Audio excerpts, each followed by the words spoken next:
Résistance des Kalinago, peuple premier, Yeyi Yekuana, de l'archipel du continent Wiwi-Nuna-Koto-Iti, entendez île de la Tortue, faussement nommée Amérique, face à leurs envahisseurs génocidaires européens.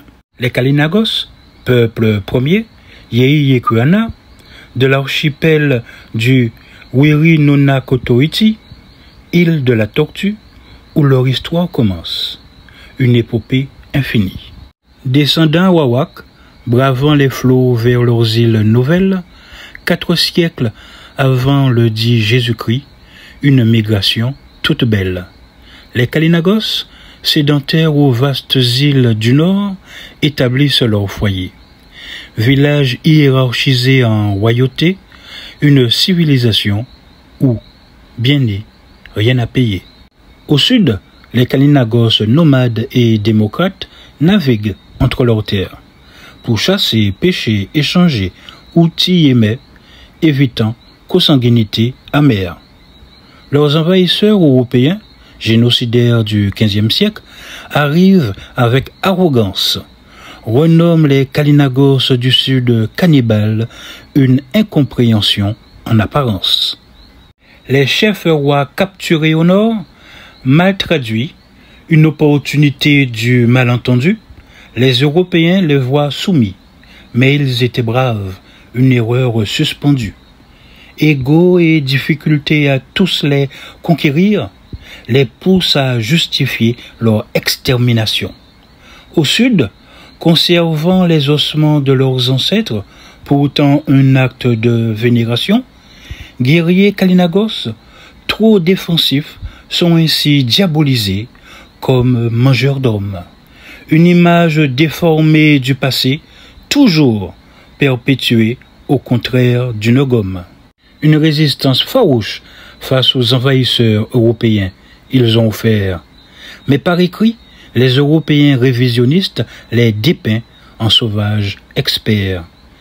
Les monstres traitent les victimes de monstres, une ironie cruelle, car elles ne se sont pas laissées faire, une fureur rebelle.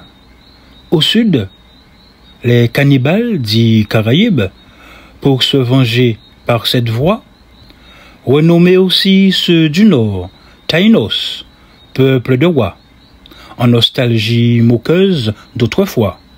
Manipulation et falsification perpétuées par les sachants médias et politiques, ignorants perroquets répétant ces messages pathétiques, une seule langue de Souchawawak, lien commun.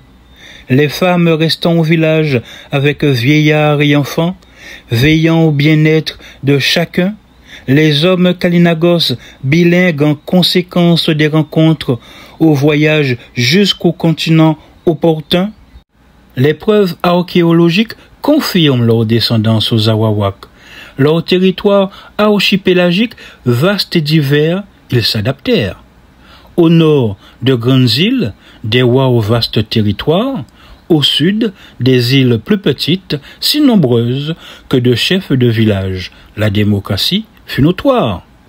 Les Kalinagos, un peuple uni malgré leurs différences géographiques. Leur résilience face à l'oppression, une histoire magistrale et authentique. Les Européens les ont divisés pour mieux régner. Taïnos les faciles, les combattants cannibales dits Caraïbes, à défaut de tous les exterminer, en faire des Arabes, que les générations à venir les insultent en éthique.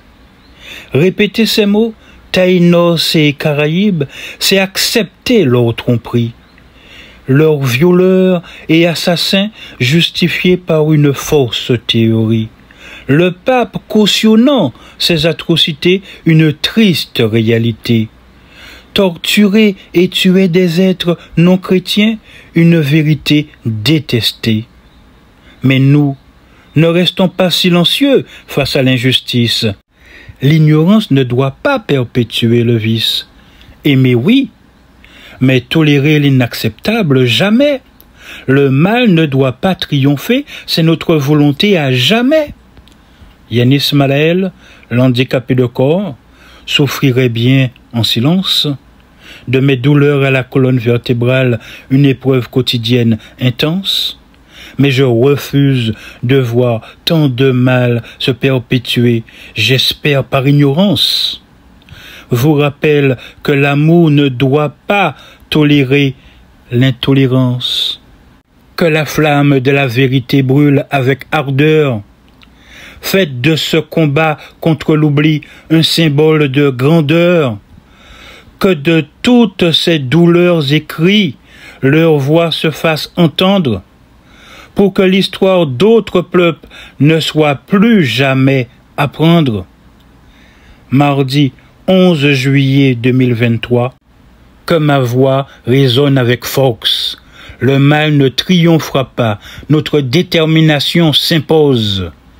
Yanis Malael, à mon exemple, que votre courage soit une inspiration, à toute lutte pour la justice une bénédiction.